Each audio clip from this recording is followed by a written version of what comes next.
Hey, remember what mom always told you, right? Use your words.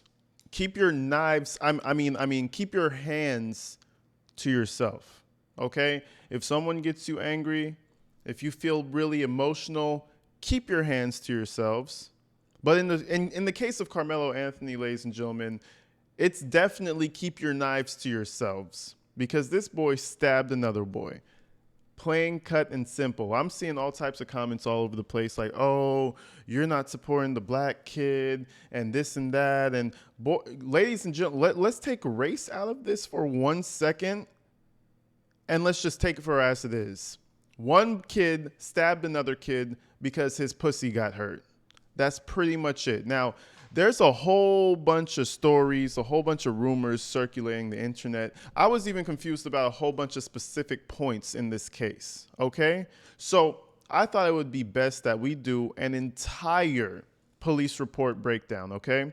We did this super late last night in the live stream, and I just wanted to share it with everybody because we pretty much covered every single police officer who reported that day, okay? That means the RSO, the police officer that was at the school, we got his report. The police officer that showed up, we got his report. The sergeant that pulled up on the scene, we got his report. We got witnesses over here. We got police officers over here, and we all have it on paper, okay?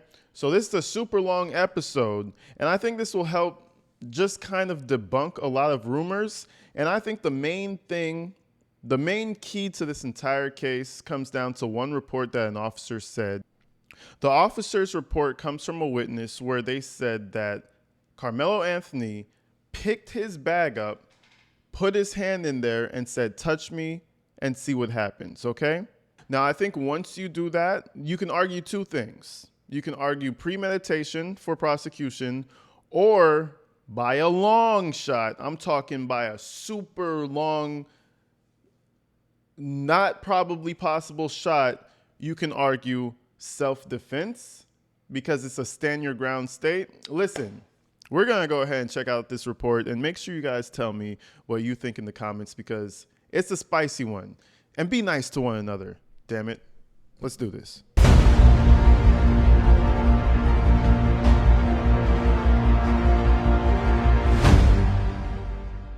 Anyway, so this is the stadium. Let's go back to the report. So it says arrest officer Cortez Eduardo, blah, blah, blah, blah. Height, he's 5'9". He's a track runner and he's 5'9". Shit. I'd probably smoke him. And I don't even have no fucking track experience. Not playing. That's my toxic trait is thinking I could do things better than people who actually train for it. All right, anyways, race black, age 17, sex male, hair color, blah, blah, blah. That's pretty much it. Born in Baton Rouge.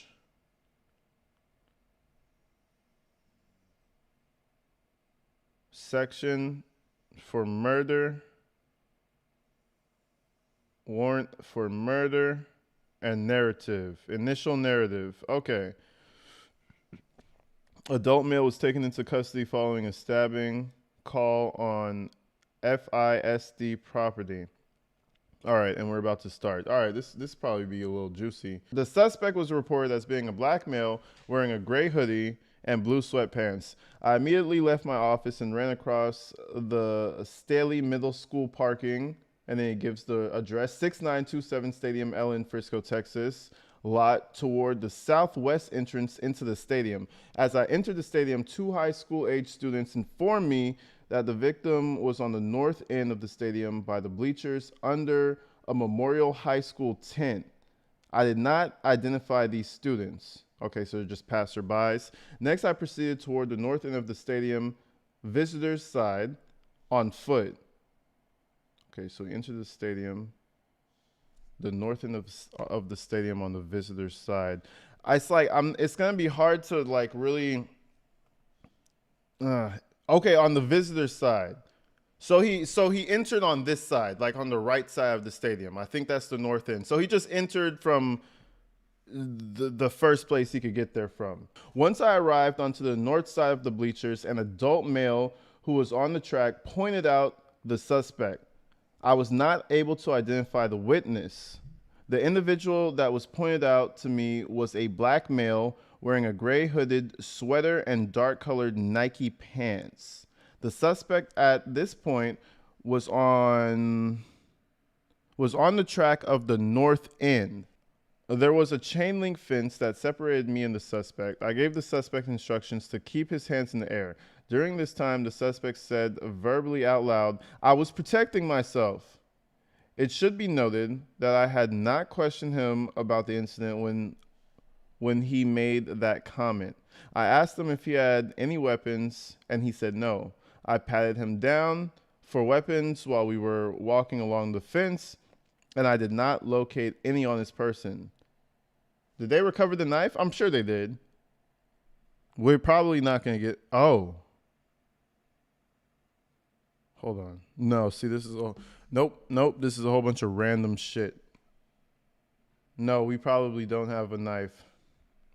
All right, and I didn't find it on his person. I instructed the male to continue walking along the fence, which he complied, toward an area where there was an opening in the fence that led off to the truck.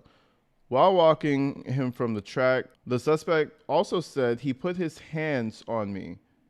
I then detained the suspect in handcuffs, handcuffed behind his back, and had him sit down on the ground. Officer A. Ricci had arrived on the scene at that time. I conducted another pat down on his person and then searched his person after he gave me consent. No weapons were located. How do you need consent to search after you already started searching? While the suspect had sat on the ground, I advised that I had the alleged suspect. The suspect then responded and says, "I'm not alleged. I did it." Next, Officer Ricci and I walked the suspect to the patrol vehicle 2412. This is Officer A. Ricci's patrol vehicle, which was on the northeast gate of the Kirkendale Stadium. Okay, so one thing I will say, AG, I'm sorry. I appreciate you, Ann. No, you're good. You're good. One thing I will say so far, it seems like whatever's in his head, he thinks this is self-defense, or he at least thinks he can pass it off as self-defense because he's not fighting. And then when they say like, "Oh, we have the alleged suspect," he's like, no, I did it. I don't think that's him saying, "I'm happy I did it." I don't know the tone of voice. Like, "Yeah, I did it. Fuck him." I think he was just saying, no, it was me. I did that shit because he put his hands on me. So he's already pleading his case from the start.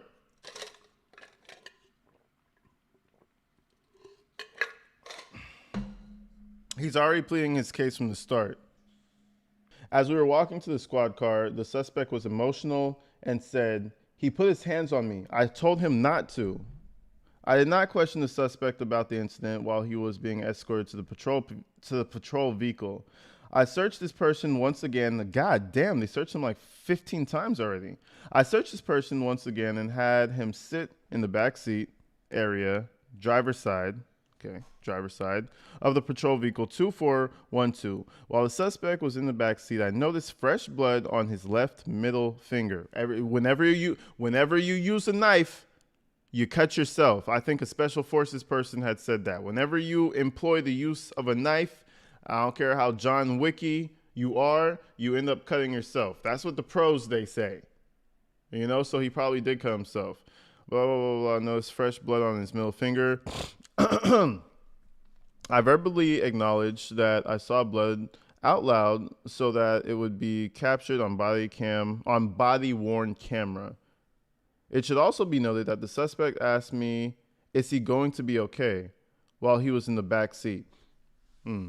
So I think what happened is, kills him, runs off. More and more people start to find out, and he just ducks off into the distance. He sees the police coming now. And then it's like, shit, fuck, oh my God. So then he just runs up and says, "Listen, I didn't even do anything. I didn't do it. They try to hurt me. He's already trying to plead his case. It's almost like a bad kid who got caught for doing something wrong. But this time, it's life-altering, So that's definitely going to prove, without a shadow of a doubt, that he did it. There's no like, I didn't identify the suspect. He provided his name and date of birth verbally as Karmelo Anthony. I don't know what B/M stands for. Karmelo Anthony. Oh, birth month? I don't know. With a date of birth, which I ran through FPD dispatch. Officer J. Hancock arrived on the scene and remained with me and the suspect at this point. He was checked by eSchool, which is a database for FISD students, to also confirm his identity. Man, they checked bro 15 times. Then they ran his name like twice. Damn. Like shit. I think it's Karmelo Anthony, y'all, but maybe that's just protocol. Okay, the identity information he provided matched the individual I had in custody as Karmelo Anthony. Next, I was advised by Sergeant Holland to transport the subject to Frisco PD jail. Officer Hancock and I transported him to FPD jail. Again, I did not question Karmelo about the incident. Upon arriving to the Frisco jail, Karmelo was escorted in the intake area. FPD jail staff changed him out into jail attire. I remained with the jail staff the entire time that he was changed over. The clothes that Karmelo was wearing was placed in the FPD paper evidence bag. The clothes remained in my possession. At this point, upon Karmelo being placed in the jail cell, I continued to keep possession over his clothes. I returned to my patrol car. I'm kind of skipping now. I drove the patrol vehicle to Sallyport, parked the squad car. Karmelo's clothes remained in the trunk.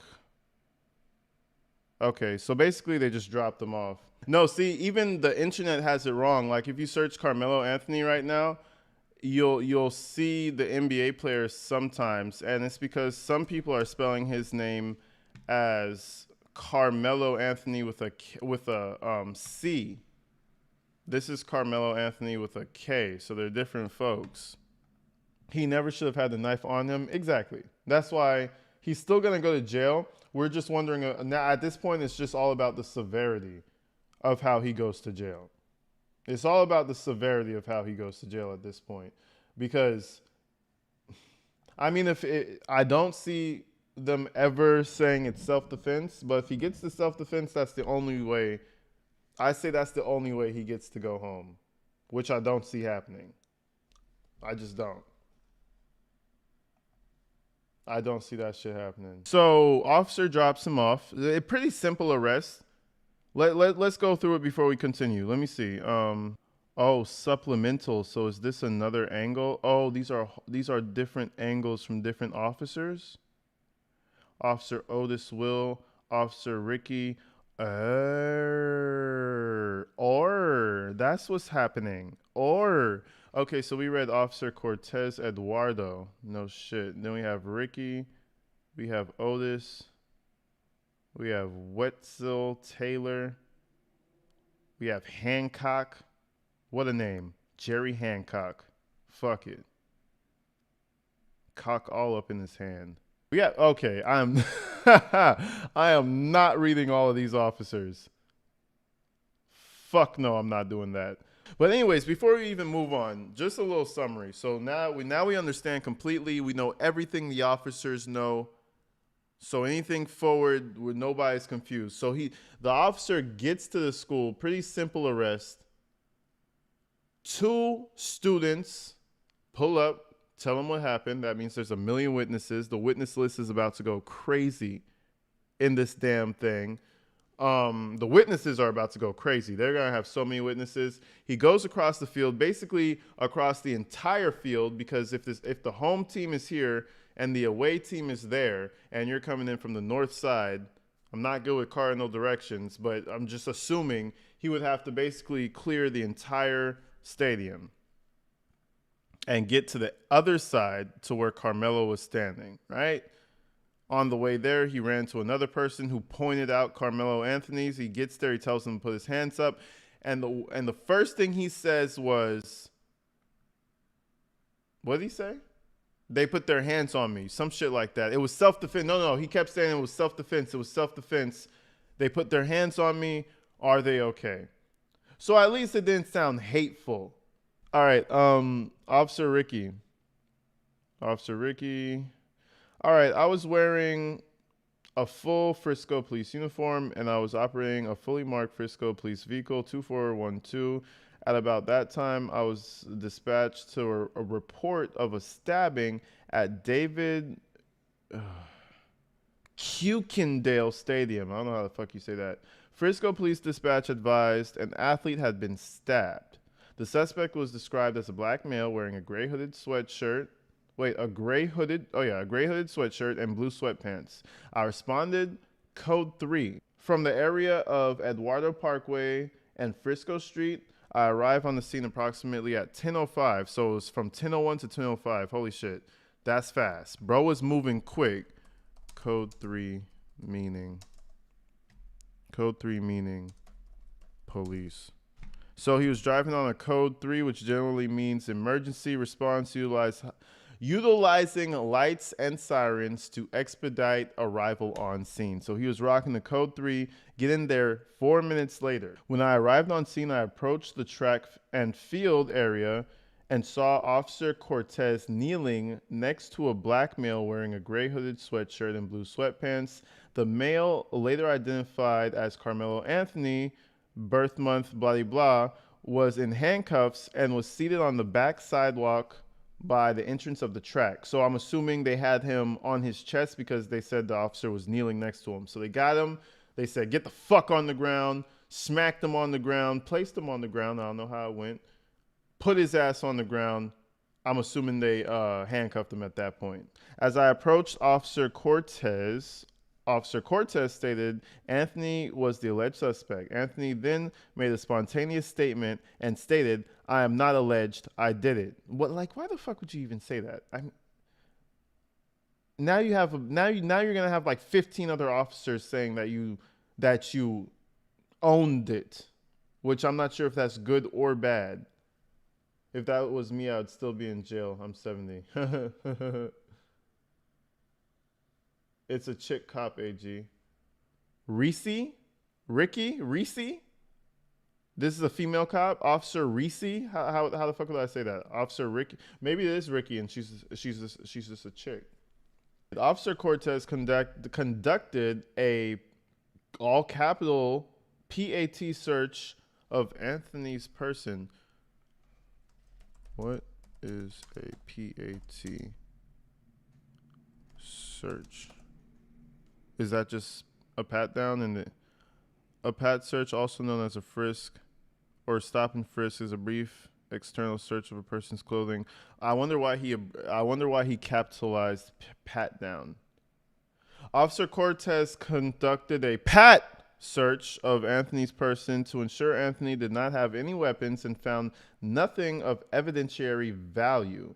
Officer Cortez and I then walked Anthony to my pre-searched patrol vehicle, and Anthony was seated in the rear driver's side compartment of my patrol vehicle. While walking to my patrol vehicle, Anthony made another spontaneous statement and asked if what had happened could be considered self-defense. Could stabbing the kid in the heart be self-defense? I highly doubt it, buddy. I replied by telling Anthony I did not know what had happened. It should be noted the in-car camera in my patrol vehicle was activated prior to Anthony being placed in the patrol vehicle. While Officer Cortez assisted Anthony into the patrol vehicle, I noticed Anthony had blood on his left middle finger. I grabbed my department-issued digital camera and took a photograph of Anthony's hands. I later uploaded the photograph to the crime scene folder under this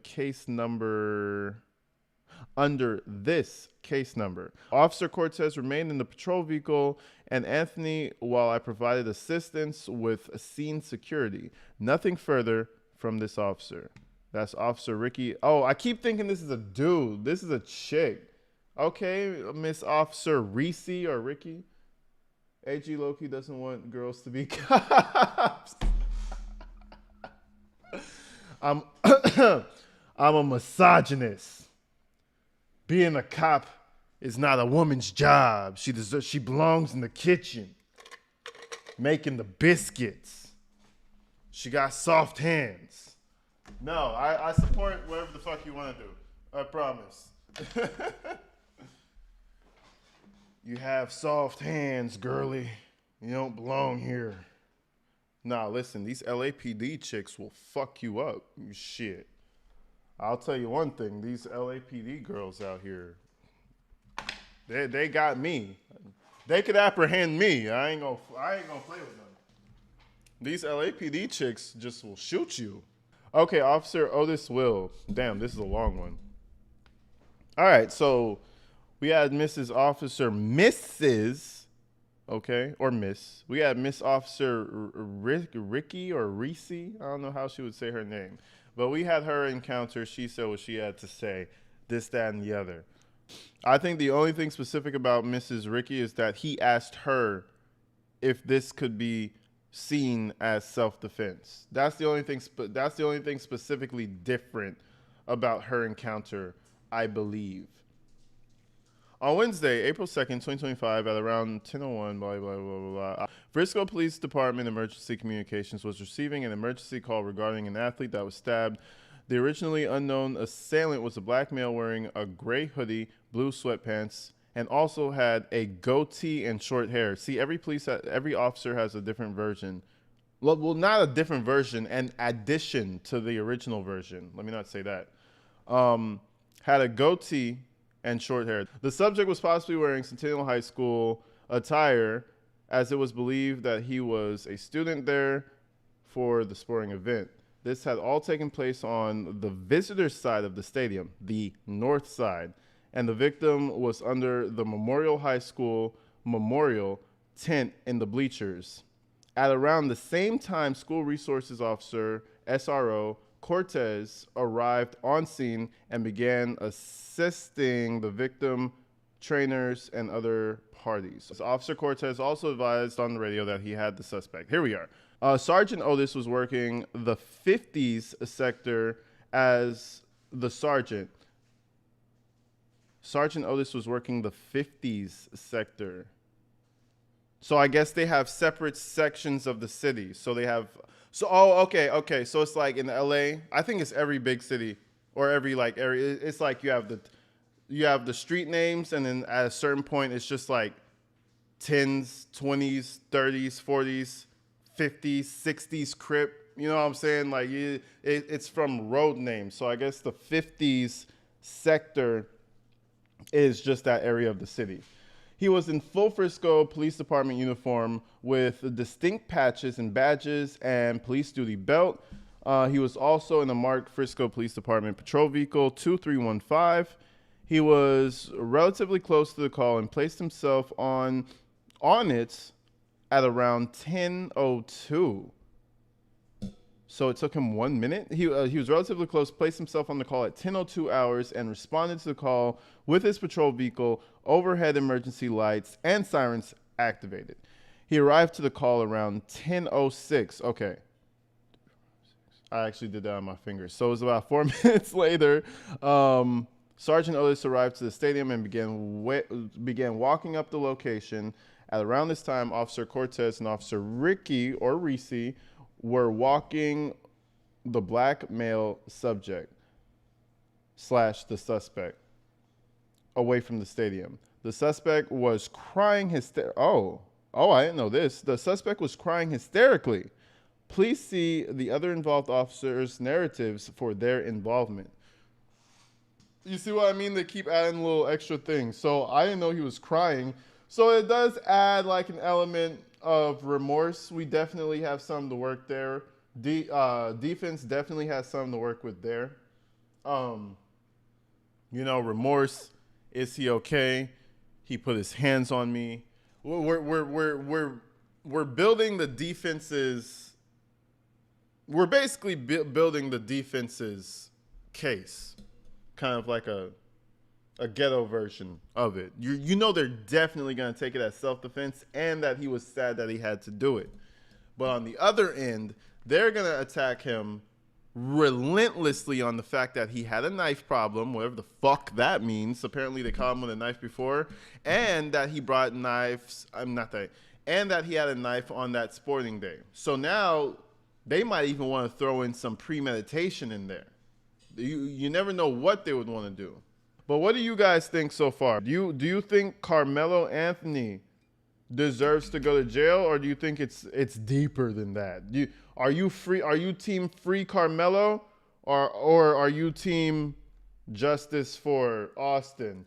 Because at this point, bro, like the police report honestly is not doing them any better. I'll take it back. The police report makes him seem like he has a soul. So he seems remorseful. So that helps. But I still think with all the surrounding circumstances, he's toast. Like, you know, toast that gets burnt up?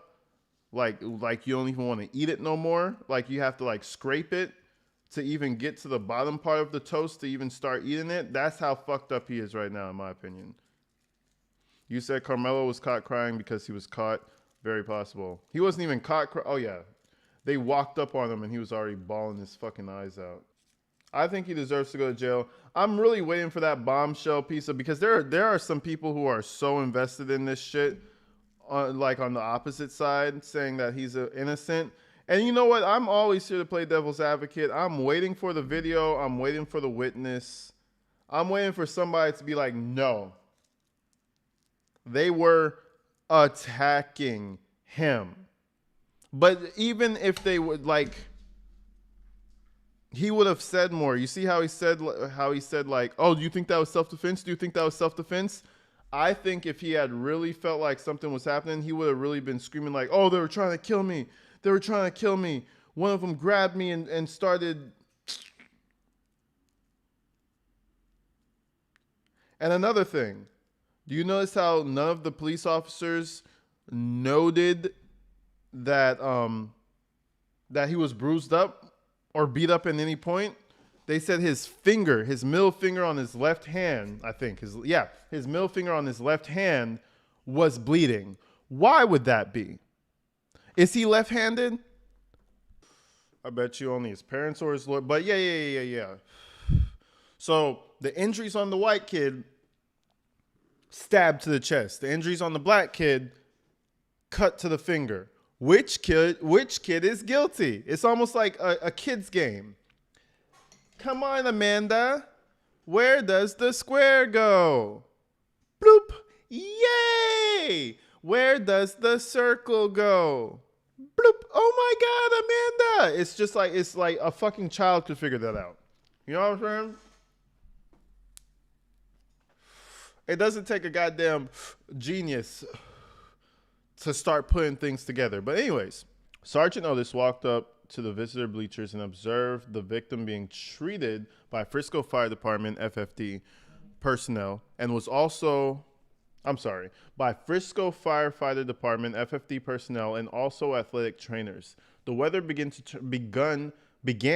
turn, and it began to heavily downpour rain at this time. Some of the FISD staff moved the memorial tent to cover the victim and the FFD personnel. Sergeant Otis began using his city-issued phone to snap crime scene photos to preserve as much of the scene as possible due to the weather and large gathering of people that were involved in the incident. Other officers began to set up a crime scene with tape moving non-essential personnel out of the immediate area. The officers on scene were informed that the knife that was used was tossed and was still believed to be somewhere close. You dumb fuck. I mean, where else are you gonna put it? You're gonna eat it? Like they're gonna find the knife. Shit, I lost my place. And was somewhere close. Eventually, one of the witnesses said that they remember seeing it on the bleachers still. Officer Shas was able to locate the knife. It was located between rows 9 and 10 near the seat 30, closest to the aisle, partially open. Still open, bro. The rain began to come down again heavily, and it was determined that instead of moving the knife, the officers would cover it with a large blue tarp. Okay, that's pretty smart. That's pretty smart. Sergeant Otis assisted in preserving the immediate crime scene as much as possible, while other personnel tended to the victim and eventually transported him at around this time. Officer Wetzel had the crime scene had the crime scene log and began logging the individuals on the call to the best of his abilities. Lieutenant Crawford and Popperton, gee, these last names are insane. Lieutenant Crawford and Pemberton relieved Sergeant Otis of the scene. Sergeant Otis went back to the police department to download his body camera and the photos he took of the city-issued phone. Sergeant Otis' city-issued phone had a total of 33 photos and were used to document the incident scene. During the download, the initial photos formatting was incompatible with the crime scene folder, and he re-downloaded the photos that he took, and they were able to be saved properly for preservation of evidence. At this time, there was nothing further to add to this report. This was the most informative one so far, I think. They all kind of combined together to give one coherent picture. So let me go back through this real quick to. Okay, so is the sergeant. So this guy, Otis, is the sergeant over Sector 50. He came through. He noticed. Okay, so this is where we come into the knife. No other officer mentioned the knife. Otis is the one who went for it, found the knife, covered it with some tarp. Then he got up out of there, took the crime scene photos back to the police station. That's pretty much the only thing new about his entry that I'm seeing. Upload the crime scene photos. Oh, he also updated us that Fire was there. So Fire was the ones who attended to Austin. When I arrived on the scene, I grabbed a roll of crime scene tape from my truck. So there's already 2-3 officers there. So this officer probably at this point is just picking up the slack that he can help with. That's why he probably went for crime scene tape and didn't go directly to the suspect. This is like the 3rd or 4th officer there. When I arrived on scene, I grabbed a roll of crime scene tape from my trunk and proceeded to the visitors' bleachers where the dispatch advised the victim was. While I was walking toward the visitors' bleachers, I was approached by a witness who identified himself as Redacted and began telling me what happened, and I asked him where the stabbing occurred. Redacted advised it happened under the Memorial High School pop-up tent in the visitors' bleachers. First and foremost, why the fuck are you in the visitors' bleachers? That's another thing that the prosecutors are going to burn this kid for. I immediately informed Sergeant Otis where the witness stated the stabbing occurred and gave him the crime scene tape to start securing the crime scene. Then I had Redacted move to the walkway under the visitors' bleachers out of the rain to further speak with me. The following is a summary of my contact with so-and-so, I guess, who advised he was sitting under the Memorial High School pop-up tent with his team and was near the victim, Austin, and the suspect, who was later identified as Karmelo Anthony. So we have, bro, I'm telling you, what's gonna send him to jail is the witnesses. There was somebody right next to this situation. No shit. And when they 100% we're gonna see a kid on the stand, maybe early next year, late this year, when the trial goes, when he goes to trial, and they're gonna spill the beans. What's really gonna fuck him up is all the witnesses. The witnesses are going to be the end of Karmelo Anthony, in my opinion. I just wanted to point that out. There's going to be a shitload of witnesses. Anthony was from Centennial High School and was sitting under the Memorial High School tent. Another point they're going to eviscerate him on.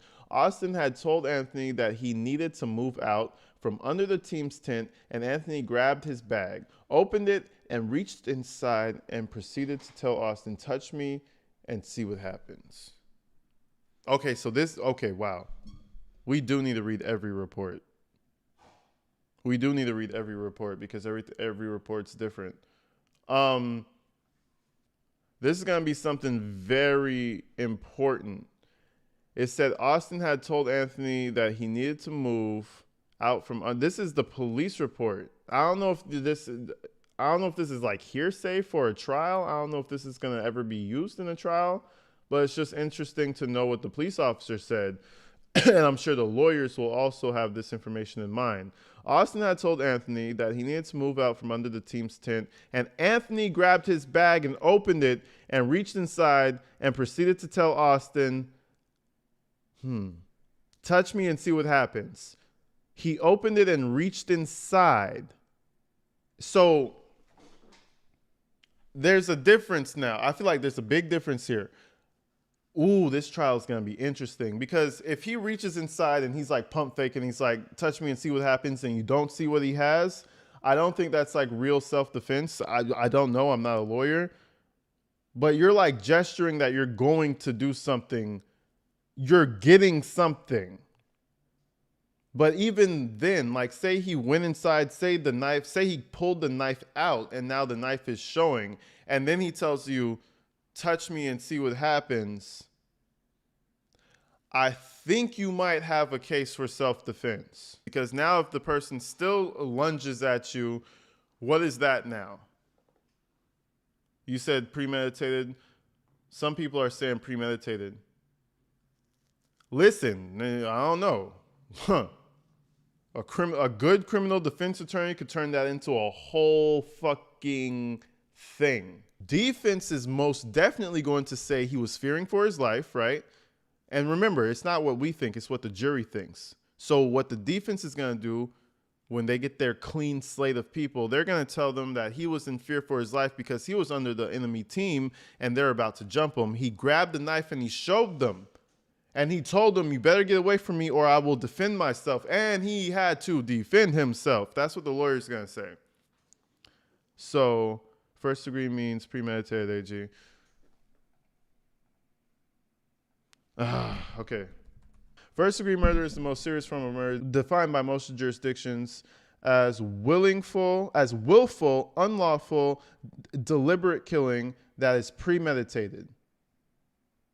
That means the perpetrator had time to think about and plan the killing before it occurred. So that's blatant premeditation. Okay, you're right. Who said that?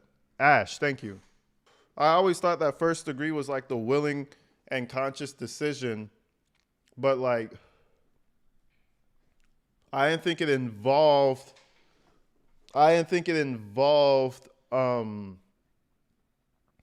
premeditation, because now it's like, oh, like in my head when I think premeditation, like I've been thinking about this for a week or even from last night or even for an hour. Like I texted somebody and I said, I'm gonna kill this bitch, or, you know what I mean? Like more of that, but I guess fuck it. First degree is first degree. The law is the law. So, but I still do think that defense will try to say that, no, that situation was him trying to protect himself and that's actually self-defense. I don't know if that's gonna sail. It probably won't, but I feel like that's where they're gonna go. It says Anthony was from Centennial High School and was sitting under the Memorial High School tent. Austin had told Anthony to move out from under their team's tent, and Anthony grabbed his bag, opened it, reached inside, proceeded to tell Austin, touch me and see what happens. My dog is doing something. No one really thought Anthony really had any weapons in the bag, and Austin proceeded to touch Anthony, and then Anthony told Austin to punch him and see what happens. A short time later, Austin grabbed Anthony to tell him to move, and Anthony pulled out what Blank recalled as a black knife and stabbed Austin once in the chest and ran away. Oh my God. He's like, oh, he couldn't even stand on it. I thought he stabbed him and then got scared and ran away. It kind of sounds like stab run. You know what I mean? He stabbed him real quick and just ran off like a bitch. What a bitch. Imagine you go to jail and you're like, what are you in here for? Murder. Oh, okay, damn, that's crazy. What happened? Oh, I stabbed somebody and ran with my tail between my legs. That's crazy. They're probably going to take you lightly in jail. I'm not going to lie. They're probably going to, listen, stabbed them and ran. He did a stab and run. I'd be goddamn. Why is your son in jail, sir? He did a fucking stab and run. What a bitch. Anyways, Black Knife stabbed him, blah, blah, blah, blah, and ran away. Austin began grabbing his chest and telling everyone to get help. Blank advised he did not know Anthony's name, but stated another Memorial track member. Why did they show this person's initials and they blanked this whole person's name? That's kind of fucked up. That's fucked up. Why would they do that? This guy got his whole name blanked out. Anyways, another Memorial track member, EP, was friends with Anthony. Why would they do that? I feel like that's fucked up. Was friends with Anthony and he could identify Anthony. Blank described Anthony as a black male, skinny, with possibly a goatee, short puffy hair, and wearing Centennial High School clothing. This concluded my contact with Blank. I was then further instructed to start a crime scene log. I retrieved the crime scene log from the patrol vehicle and began starting my crime scene log. I was later relieved by Officer Shawls, who took over the crime scene log, and I cleared the scene. Nothing further attached to original report. So they were here for probably hours. If people, this is the second time I heard somebody relieve somebody. All right, so that was Taylor. What did we learn new from Taylor? What new did we get from Taylor? Basically more about the victim. He got stabbed in the chest. I think we got our biggest piece of information about Anthony grabbing into the bag. So what we know, so specifically now that we have this police report down, specifically we know that he put his hand in the bag and was pump. Well, we know he wasn't pump faking, but everybody thought he put his hand in the bag and he was pump faking. He was going to do something. You know what I'm saying? Touch me, I'm going to do something. Touch me, I'm going to do something. He grabs him. He says, hit me and I'll do something. And then he just starts to move him, and then he takes the knife out and stabs him. Stabs him, runs off like a little pussy. Crazy work. And you know he's a bitch. You know he's a bitch because if you listen to the police report, he's pump faking. He's like, touch me and I'll do something. Touch me and see what happens. They touch him and nothing happens. So you already know he's a little bitch. But I guess his pride got a little shaken when they really started moving him. And then the girls started laughing at him. You know, the guy started saying, get the fuck out of here. You know, now he's feeling all, oh my God. Stabs him and runs off. That's the most bitch way to go out, bro. That's the most bitch way to go out, man. At least if you're going to crash out, at least let it be over something a little bit more meaningful. Preferably crash out at 30. If you're trying to really do a really long sentence, at least live some life. You dumbass, you 17-year-old, like, the fuck? Oh, man, shit. That shit's crazy. Crash out later on, bro. Like, you got time to crash out. What the fuck are you doing stabbing people at 17? The fuck? You ain't even got nothing to be crashing out over for real. You're not even gonna know nobody from that school in 10 years. Like, you're not gonna be talking to them. I'll tell you that much. You'll probably be talking to one person from that school. At this point, you're not gonna be talking to nobody. Anyways, moving on. We got Mr. Hancock. That's my boy. Listen, Hancock got the crazy name and the shortest fucking passage because he's just chill like that. Today, 4/2/2025, I was working as the SRO at Independence High School. Oh, this is the officer on campus. Honestly, if I warn someone not to touch me, then they get what they get. Witchy E is going crazy with it. No, but see, Witchy E, I agree with you to a certain extent. But, man, I don't know. See, that's what I'm saying. When it comes to a self-defense case, bro, we just gotta wait for it. Because everybody is saying this, everybody's saying that. Just wait. You never know which way this shit's gonna go. Because if you could just get a narrative to that jury that makes them be like, you know what? You're right. It's over. It does not matter about the facts. to a certain extent. If you can just, because self-defense is an ever evolving thing. Self-defense is not as clear cut. It's never something that's clear cut. That's why when it's a self-defense situation, you typically have to explain it, or you go to trial and explain it really deeply and hope you don't go to jail. But at the end of the day, you have to deeply explain it to the detectives. So all that to say, it's in the air. He might be cooked right now, but if they spin that "don't touch me, he touched me, I stabbed him, I was in fear," we have to prove that we're in fear for our lives. If they're proven, and remember, he's bawling, crying, asking if he's okay, so all these elements are working in his favor. If we can prove, AG Self is very clear in the law. If we could prove that he was in fear for his life, I think he might win this.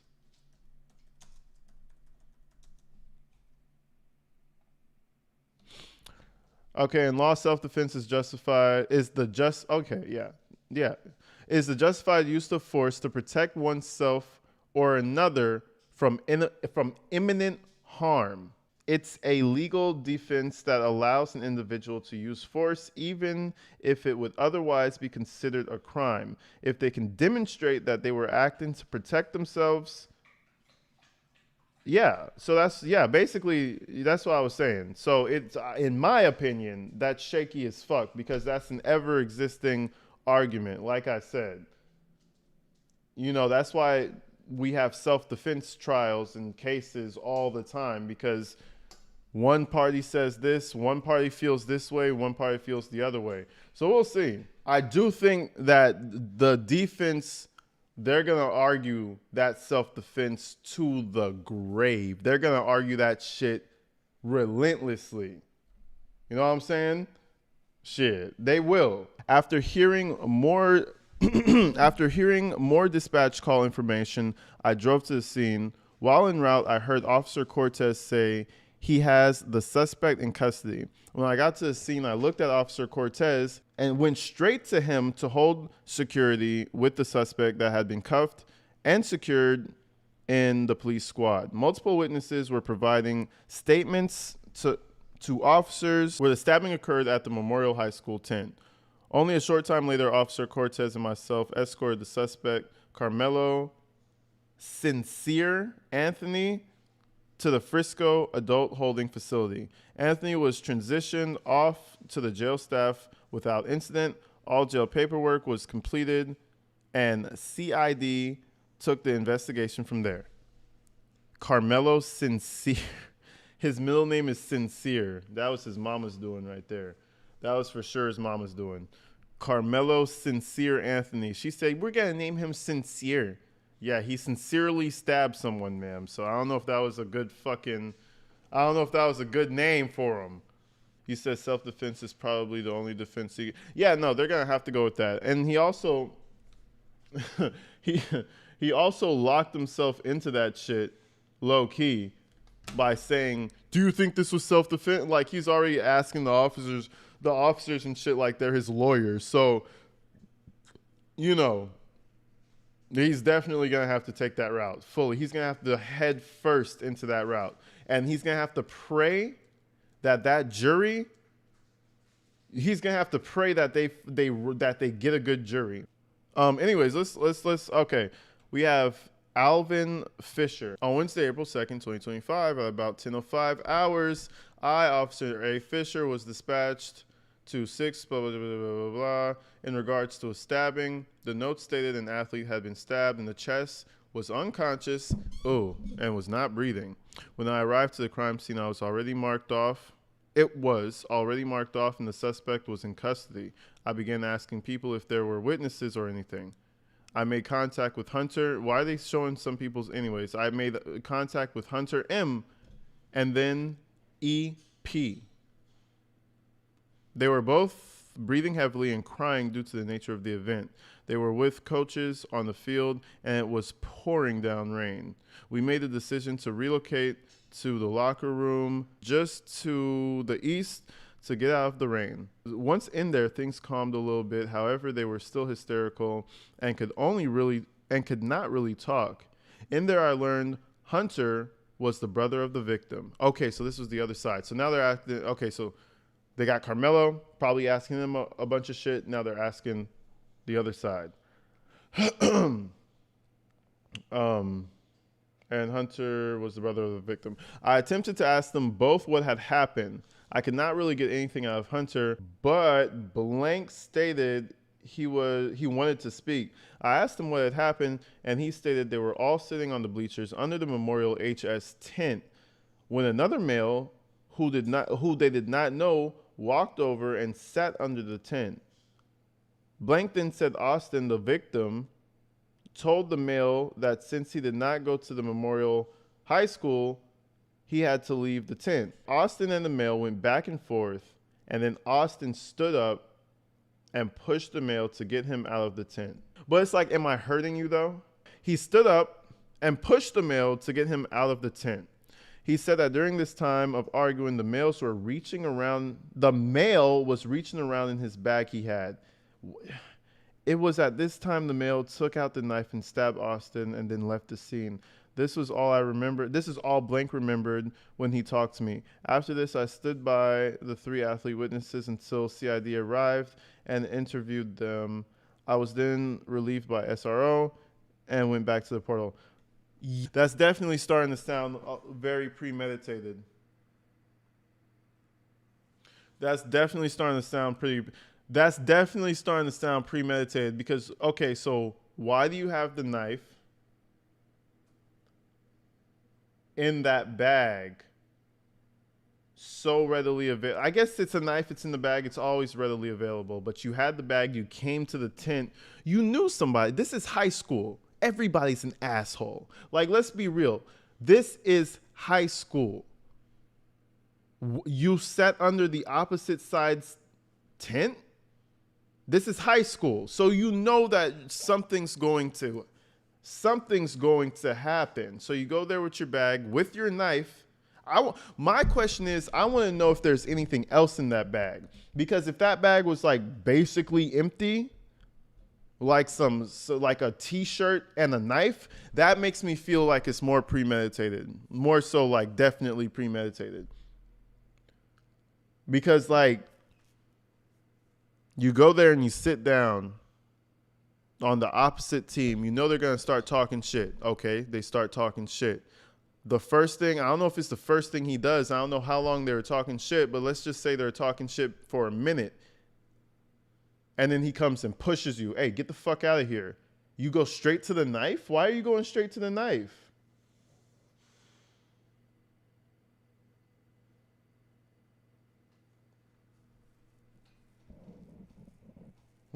Anyways, I arrived on the scene and observed medical personnel and several bystanders standing next to a subject, later identified as victim Austin M., or as we know, Metcalf. Now that we know, the medical personnel were actively engaged in life-saving measures. Whenever they say life-saving measures, it's like, fuck, that doesn't sound good. They were engaged in life-saving measures with Mr. M., Mr. Metcalf, I'm assuming. I observed that a crime scene was created around the area and begun collecting the names and contact information of bystanders within the scene. I then met with Officer Wetzel and directed him to begin a crime scene log. As he was getting the needed paperwork, I took over the responsibilities of monitoring the witness, J, to the event. Ultimately, the witness was taken to another area out of the rain, and Officer Schultz took over the crime scene log, and I forwarded the information about the bystanders to him. From that point, I worked on coordinating response from SRO, CID, CSI, and PIO. That sounds like a whole lot of people. I took no other action at that scene. My body cam camera did not activate when I initially arrived on the scene, but I did activate it when I discovered it wasn't recording while waiting with the witness. Nothing further. You fucked up, Mike. See, it's cops like Mike that give me trust issues. Why was the camera off, Mike? No, I'm just playing. There's like a million officers, so it probably doesn't matter if Mike's camera was on or off. But we could have caught something extra, Mike. Sounds like a training to me. Do I hear a training for Mike? What's his name? For Mike Crawford. Police station of Frisco, if you hear me. Mike needs another body cam training, okay? And now we're on Jacob. Upon my arrival, I tried to get an updated location of the suspect. I could not see Officer Cortez when I arrived. Officer Cortez informed over the radio that he had the suspect in custody. At this time, I turned my attention to the victim. Multiple FISD trainers were already performing CPR. Damn, bro, that's fucked. You get stabbed in the heart, you get stabbed in the heart, bro. He could have stabbed him anywhere else. And he's at the school, so he would have had aid to him so fast. He could have stabbed him anywhere else, bro, and he probably would have survived. Anyways, they were performing CPR. I could see blood on and around the victim. What was I watching? Something about CPR. They were saying when you do CPR, when you're doing it properly, the victim starts pooling blood because you're putting pressure on the wound and blood is getting, and you're breaking ribs and shit. So it was probably, listen, those kids are scarred. And you know who's not as scarred is bitch boy Anthony. What's his name? Karmelo Anthony, because he stabbed and ran. So he probably didn't see no blood. He didn't see nothing. He stabbed and ran. You know? Then he left everybody else to handle the fucking gruesome scene he left behind. Imagine seeing that shit in high school. That's staying with you forever. Shit staying with you forever. Lori trial. Thank you, Jesse. That's where they were saying it. Anyways, I could see blood on and around the victim. At this time, medics arrived and began life-saving measures. I coordinated with the officers on scene to secure the location. By this time, the students of FISD staff had cleared the area. I used the crime scene tape and began to tape off the area. It began to rain harder at this time. Fuck. So everybody's recounting how it started raining literally like while this kid is dying. So everything's going wrong. Otis and myself moved the Memorial High School tent over the medics and victim to attempt to preserve all the evidence that we could. A memorial coach approached me and informed me that he was with the student who claimed to see the entire altercation. I told the coach to stick with the student and that we would need to get him to the police station to give a statement. The student quickly informed me that he knew where the suspect threw the knife and pointed me to the location. I located the knife with Sergeant Otis. Okay, so there's two officers. I located the knife with Sergeant Otis and could see the blood on the knife. I quickly used my city-issued phone to take a picture before the rain could wash away any blood. Sergeant Otis located a blue tarp, and we decided that we should cover the knife without touching it in an attempt to preserve any evidence. It was windy and raining hard. Once we positioned the tarp over the knife, I reached down and grabbed the backpack. Left in the stance to weigh the tarp down and threw it up where Sergeant Otis was positioning the tarp. It was later discovered that the backpack I threw up onto the tarp was the suspect's backpack. Like, come on, rookie move. Let me stop. Let me not judge. No. I can't judge him because you're frantically just trying to cover the knife, evidence. You get any dipshit student's backpack and you just toss it because it's a weight. And it turns out to be the suspect's backpack. I guess. Seems a little reckless to me. But again, I can't, I'm not a cop. I can't judge. Fuck it. It's a backpack. I want to cover the evidence. We're preserving this shit. But it's kind of interesting that he kind of tampered with the backpack. So stabs the kid, drops all of his shit, and runs away. Where were you going? Where were you? You stabbed the kid and you drop all your shit. So your school ID, your all your shit is just there. So all your stuff is just evidence pointing to you. Like, what an idiot. But anyways, it was later discovered that the backpack I threw up onto the tarp was the suspect's backpack. It was the only Centennial High School backpack located within all of the Memorial High School backpacks in the area of the stands. After securing the scene with the crime scene tape and attempting to preserve as much evidence as possible, I assisted other officers with locating other possible witnesses. I maintained scene security until the call was cleared. Photos will be uploaded. Photos will be. Oh, because he's writing in present time. Photos will be updated to the crime scene folder, and my body cam will be downloaded at the end of the shift. No further information at this time. This dumbass left his whole backpack on the fucking stands. I want to know what was in that backpack. I know we got shitloads of crime scene photos. We got shitloads of phone calls. Man, listen. All this stuff is probably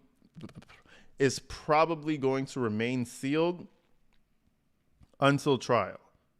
So, it's going to be a little while, but I'm really glad we're reading this police report because it's a lot of little details that I feel like people aren't talking about.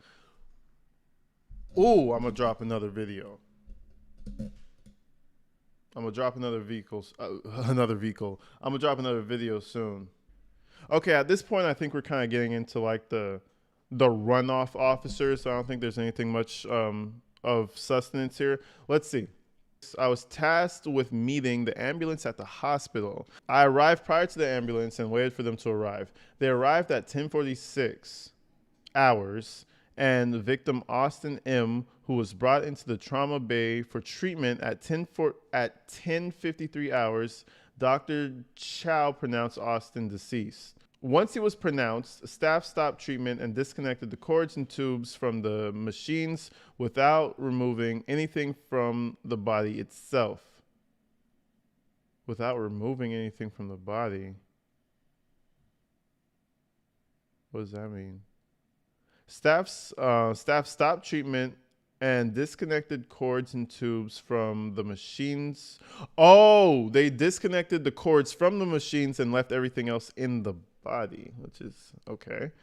While on scene, I took possession of the clothes worn by Austin and maintained possession of the items until CSI Dillard took them from me. While on scene, Officer Landon required assistance in lifting the sheets of the body to take photos. I then placed the sheets back when complete. I then stood by the room for security while Officer Landon, Officer Hernandez, and CSI Dillard took additional photos. At one point, they rolled the body and removed shorts from Austin, which were bagged and stayed in my custody until CSI took them. At 13:24 hours, so it's like 3 hours later, at 13:24 hours, the family was allowed into the crime scene to view the body. Fuck, man. I was informed by the staff and officers that they would be allowed to touch the head and the feet of Austin, which they did. At 13:37 hours, nurses and the hospital bagged Austin in a body bag. 2 hours later, at 15:15 hours, the transport service for the medical examiner arrived and took possession of the body. Tag number blah blah was placed on the bag and secured. I took notes during this time, which were scanned to the report and booked as evidence. I turned in the crime scene log to be scanned to the report. So everything's digital now. All the notes, everything's digital. It's gotta be fucked to be like you only can touch his hands and his head and his feet. The rest is evidence. That's crazy, bro. Okay. Then we have Thomas Craig. On Tuesday, April 2nd, approximately 10:01 hours, I I, reporting officer T.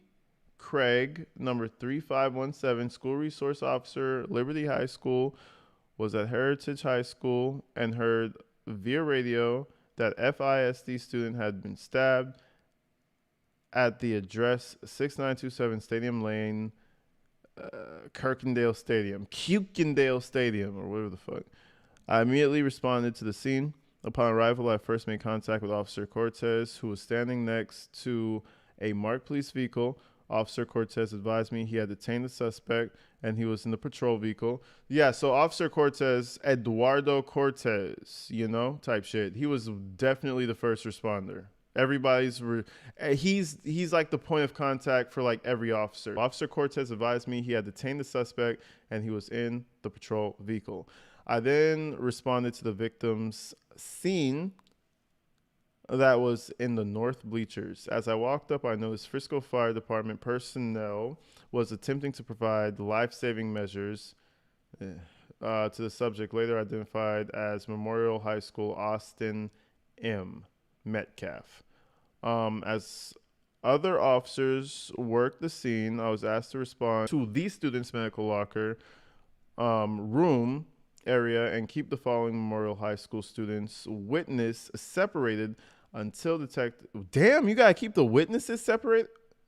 I guess you gotta keep, yeah. While with them, I was told to take their cell phones from them and later turn them over to Sergeant Bissonette. After being relieved, I asked to make contact with all FISD athletes that had been placed on school buses. Below is a list of students who identified themselves as witnesses to the stabbing of Austin Metcalf. Now they use his whole fucking name and they don't redact it. This report is... I don't know about this report. It's like you redact some of it, then you unredact it. Like what's it? Oh, you said I'm trying to hide from you. It's because I'm reading. I don't have I need glasses. I don't have my glasses. That's why I'm like all scrunched up like that. But anyways, we're almost done. I think we're done. Just to reiterate the last sentence, it says, below is a list of the students who identified themselves as witnesses to the stabbing of Austin Metcalf. And for some reason, they unredacted when the entire... Look, right above it, it says Austin M. Redaction. Why the fuck are you half redacting shit just to show his full name? I don't know. We're human. We all make mistakes, right? What the fuck? And then this is the list of all the names, and not a single name is there for us to look at. Not a single one. Then below it, it says, I was also met by the following coaches who advised they witnessed the incident. Holy shit. Marco Gonzalez, Coach 1, Coach 2, Coach 3, Coach 4. Mindy Yeatsman, that's a fire fucking name. Mindy Yeatsman. That's sick. Mindy Yeatman. That's hard. That doesn't even sound like a real name. That was pretty much it, gang. That was pretty much it. What do you guys think, man? Free Karmelo. No, let me stop. Nah, man. Bro, I'll tell you one thing. Ooh, I see a drone outside my window. Ain't that some shit? Oh, that's not a drone. That's a helicopter. Anyway, I'll tell you one thing. Karmelo fucked up. And you got about 30 witnesses that were in close proximity. What the fuck did you expect was going to happen? You got pushed, so you stabbed them in the heart. Holy shit.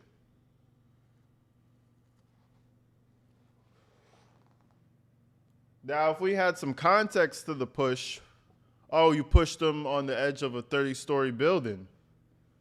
Oh, you pushed them over some spikes that were charging up and down at him. And then he stabbed you to save his life. Okay. Nah, he pushed you and he hurt your vagina is what it kind of seems like. He bumped you in the pussy and then you got real sad about it and stabbed him. You got real irritated about it. That's what it kind of seems like. So, I mean, fuck. The police reports hit different.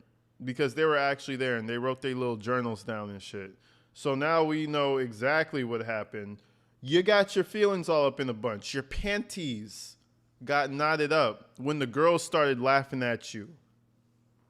The girls were like, kiki, they told him to leave. Oh, I gotta kill you now. I don't think he was trying to kill. Man, I mean, if I stab you in the chest, maybe I am trying to kill you. Like, where the fuck? Like, in the chest, my guy? Fuck. Where else am I gonna stab? Like, I could poke you maybe, like, but I stabbed you in the chest. I don't know if it was overarm. Maybe it wasn't overarm. Maybe it was underarm. I don't know how he stabbed him. But you stabbed him in the chest. You could have stabbed him in the arm. I don't know. You could have, like, I don't know. It doesn't make sense, man. Bro is definitely fucked. He's cooked. Cooked. Fried chicken. Fried fish. You know how the fish you know how the fish looks? When you fry that shit over and it's all crispy, it's almost like no meat's even left because you fried that fish so fucking hard. That's how fried he is.